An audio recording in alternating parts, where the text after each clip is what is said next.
మేము మళ్ళీ కాంపిటీషన్ అనమాట. ఎవరు బాగా అలంకరించారు, అది బాగుంది అని చెప్పేసి మళ్ళీ అక్కడ పోటీ అనమాట.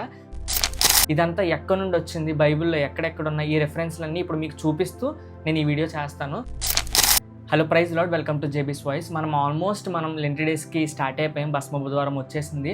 అసలు భస్మ బుధవారం ఎందుకు వచ్చింది, భస్మ బుధవారం అంటే ఏంటి, ఇలాంటి విషయాలు మనం ఇప్పుడు ఈ వీడియోలో మాట్లాడుకుందాం. అందుకని ఈ వీడియో చేయబోతున్నాను అనమాట. అసలు ఈ భస్మ బుధవారం ఎందుకు వచ్చింది, అసలు ఎవరికైనా తెలుసా భస్మ బుధవారం అంటే ఏంటి? యాక్చువల్లీ మనం మాట్లాడుకుంటే భస్మం అంటే బూడిద అని అర్థం. అసలు ఇది మన క్రైస్తవ పండుగల్లో భస్మ బుధవారం అంటే ఈ యాష్ వెన్స్డేకి ప్రత్యేకమైన రోజే ఉంది. మరి అలాంటప్పుడు భస్మం, బూడిద అని చెప్పేసి ఎందుకు పెట్టాం?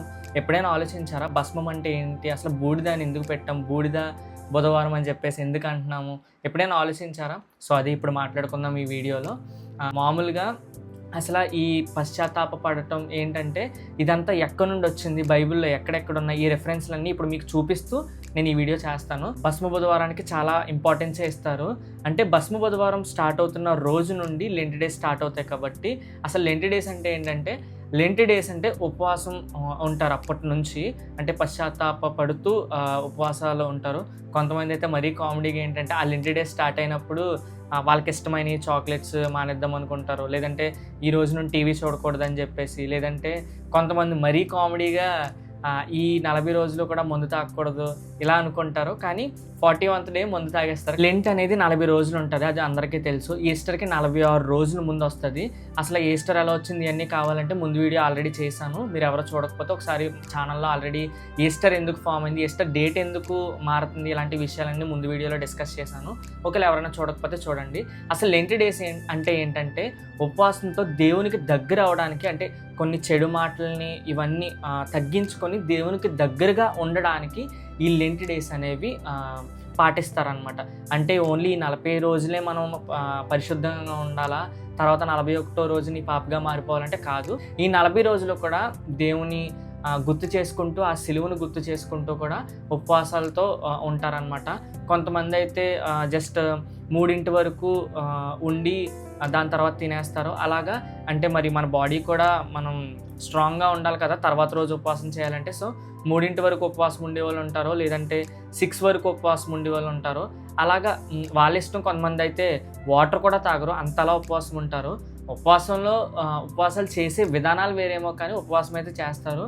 ఇది ఎప్పుడు మొదలైందంటే 8వ శతాబ్దంలో ఈ రోజును ప్రత్యేకంగా భస్మ బుధవారాన్ని పశ్చాత్తాప దినంగా జరుపుకునేవారు. అంటే ఈ రోజును పాటించే వాళ్ళు ఏం చేసేవారంటే అప్పట్లో గోధుమ రంగు వస్త్రాలను ధరించి బూడిద పూసుకుని తమ పశ్చాత్తాపాన్ని తెలియజేసేవారు అనమాట. తర్వాత 11వ శతాబ్దం నుండి అది ఎలా మారిందంటే ప్రతి క్రైస్తవ విశ్వాసి బూడిదని తల నుదుటిపై ఇలాగ క్రాస్ ఆకారం వేసుకునే సాంప్రదాయం మొదలైందనమాట అప్పటి నుంచి.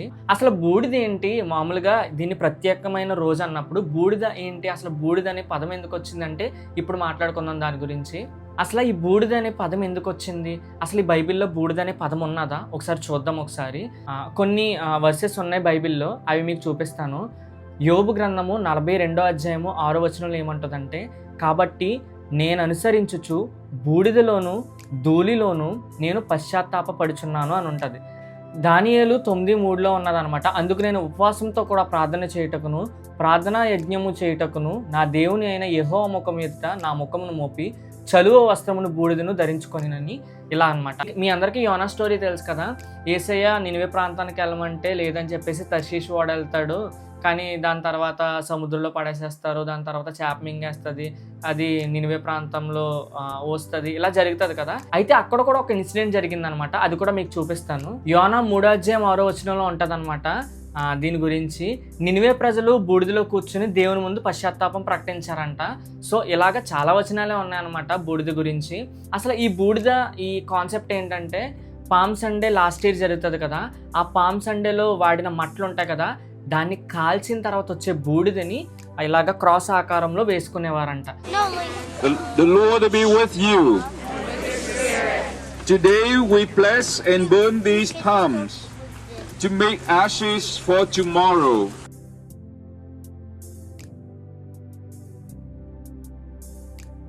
మనమైతే పాటించం, కానీ అంటే మనమంటే కొంతమంది అయితే పాటించరు, కానీ రోమన్ క్యాథలిక్స్ అందరూ పాటిస్తారనమాట.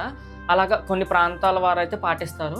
మిగతా ప్రొటెస్టెంట్స్ అంటే మామూలు సంఘాలు ఉన్నాయి కదా, ఇండివిజువల్ సంఘాలు, లైక్ ఇప్పుడు సతీష్ కుమార్ గారి సంఘము, ఇలాగ లూథరన్ సంఘాలు, ఇవన్నీ ప్రొటెస్టెంట్ సంఘాలు అనమాట. అంటే దేని కింద ఆధారపడనివి, అంటే దేనికి సంబంధం లేకుండా ఇండివిజువల్గా ఉండే సంఘాలు ప్రొటెస్టెంట్ సంఘాలు అంటారనమాట. వాళ్ళందరూ ఇలా నార్మల్గా పాటిస్తారు, అంతేకాని బూడిదని ఇలా పూసుకోవడం ఇలాంటి సాంప్రదాయాలు అయితే ఉండవు అనమాట. కానీ కొంతమంది పాటిస్తారంటే రోమన్ క్యాథలిక్స్ వాళ్ళైతే బూడిదని ఇలా శిలువాకారంలో వేసుకుని పాటిస్తారనమాట. మనమైతే పామ్ సండే వచ్చేటప్పటికి చిన్నపిల్లలందరూ మట్ల ఆదివారం రోజుని పువ్వులు అయ్యి గుచ్చి అందంగా పట్టుకెళ్తారు. నేను కూడా నా చిన్నతనంలో పొద్దున్నే లెగిసి ఎత్తు చెట్టు ఎక్కడ ఉందని ఎత్తుక్కొని ఎత్తు చెట్టు దగ్గరికి వెళ్ళి ఒక రొబ్బు నరుక్కుని మా డాడీ వచ్చేవారు, లేదంటే ఒక వయసు వచ్చేటప్పటికి నేనే నరుక్కున్నాను అనుకో, అది తెచ్చుకొని దానికి పూలు అలంకరించి చర్చి కట్టుకెళ్ళి మేము మళ్ళీ కాంపిటీషన్ అనమాట, ఎవరు బాగా అలంకరించారు. అంటే చిన్నతనంలో మనకి ఏం తెలియదు కదా, పశ్చాత్తాపం అని ఇవేం తెలియదు, అల్లరల్లగానే ఉంటాం కాబట్టి జస్ట్ నార్మల్గా చేసేవాళ్ళం అనమాట. అలంకరించి అక్కడ పెడితే ఇది నాది బాగుంది అది బాగుంది అని చెప్పేసి మళ్ళీ అక్కడ పోటీ అనమాట. సో ఇలా జరిగేది సరదాగా. ఈవెన్ మేమైతే నా చిన్నతనంలో మా చర్చెస్లో పొద్దున్నే లెగిసి ఒక గ్రూప్గా గ్యాదర్ అయ్యి మేమందరం వెళ్ళి మట్లని కొట్టుకుని వచ్చి చర్చి మొత్తం డెకరేషన్ చేసేవాళ్ళం. సో ఇలా అయితే మా చిన్నతనంలో జరిగేది. మీ చిన్నతనంలో ఎలా జరిగేదో, మీరు ఎలాగా సెలబ్రేట్ చేసుకునేవారో కింద కమెంట్ చేయండి. అసలు ఈ యాష్ వెన్స్డే ఎప్పుడు వస్తుందంటే ఈస్టర్కి 46 రోజుల ముందు యాష్ వెన్స్డే వస్తుంది అనమాట.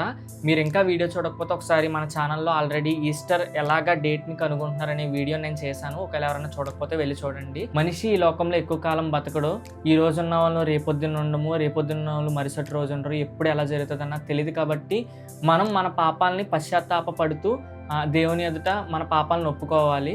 సో ఇదే ఈ యాష్ వెన్స్డే లెంటి డేస్లో ఫాలో అవుతారంటే 40 రోజులు అయిపోయిన తర్వాత పాటించకూడదు, తర్వాత పాపాలు చేసేయచ్చా అంటే అది మాత్రం కాదు. యాష్ వెన్స్డేని ప్రతి ఒక్కరూ పాటిస్తారు, కానీ ఈ బూడిదని క్రాస్ ఆకారంలో వేసుకునే పద్ధతిని మాత్రం ప్రతి ఒక్కరూ ఫాలో అవ్వరు. కానీ యాష్ వెన్స్డేని మాత్రం ప్రతి ఒక్క క్రైస్తవుడు పాటిస్తాడు. కొంతమంది అయితే ఈ 40 రోజుల్లో కూడా సోషల్ మీడియా ప్లాట్ఫామ్స్ను వాడనని, మాంసం తినని, ఇలాంటి వాళ్ళకి ఇష్టమైనవి ఏదైతే వాళ్ళు ఎక్కువ ఇంపార్టెన్స్ ఇస్తారో అలాంటి వాటిని ఈ 40 రోజులు తగ్గించుకొని దేవునితో దగ్గర అవ్వడానికి ఉండడానికి చాలా వాళ్ళ ఇష్టాలను కూడా తగ్గించుకుని చేస్తారు కొంతమంది అయితే. అదనమాట ఈ యాష్ వెన్స్డే యొక్క చరిత్ర. ఇంకా మీకు ఎలాంటి ఇన్ఫర్మేషన్ కావాలో కింద తప్పకుండా కమెంట్ చేయండి. ఒకవేళ ఈ ఇన్ఫర్మేషన్ మీకు నచ్చినట్లయితే మీ ఫ్రెండ్స్ అండ్ ఫ్యామిలీ మెంబర్స్కి తప్పకుండా షేర్ చేయండి. అండ్ త్వరలో మనం జేబీ ఈవెంట్స్ అని స్టార్ట్ చేయబోతున్నాం, దాని గురించి కూడా ప్రార్థించండి. సౌండ్ దగ్గర నుంచి మ్యూజిక్, డెకరేషన్, యూట్యూబ్ లైవ్, ఇలా అన్ని అరేంజ్మెంట్ నేను చేయబోతున్నాను. మీ మెమొరబుల్ డేని నా మెమొరీస్తో కలిపి ఒక అందంగా మీకు ఇవ్వాలని చెప్పేసి, బెస్ట్ ఇవ్వాలని చెప్పేసి నేనైతే కోరుకుంటున్నాను. ఎందుకంటే బయట చాలామంది ఎక్కువ ప్రైసెస్ చెప్పడం అలాగా నేను చూశాను, కాబట్టి అఫోర్డబుల్ ప్రైసెస్లో మంచిగా అందరికీ ఇవ్వాలని చెప్పేసి నా ఆశ అనమాట. సో దాని గురించి తప్పకుండా ప్రార్థించండి. అండ్ మన ఛానల్ 20,000 సబ్స్క్రైబర్ని అయితే రీచ్ అయ్యింది. నేనైతే ఎక్స్పెక్ట్ చేయలేదు ఇంత షార్ట్ గ్యాప్లో. ఓన్లీ క్రిస్టియన్కి సంబంధించిన ఛానల్ ఏమంది, అయినా సరే మీ అందరి సపోర్ట్కి చాలా అంటే చాలా థ్యాంక్స్ అండి. ఇలాంటి మరిన్ని అద్భుతమైన వీడియోస్ గురించి మన ఛానల్ సబ్స్క్రైబ్ చేసుకోండి, మీ ఫ్రెండ్స్ అండ్ ఫ్యామిలీ మెంబర్స్కి షేర్ చేయండి. Thank you. Praise the lord.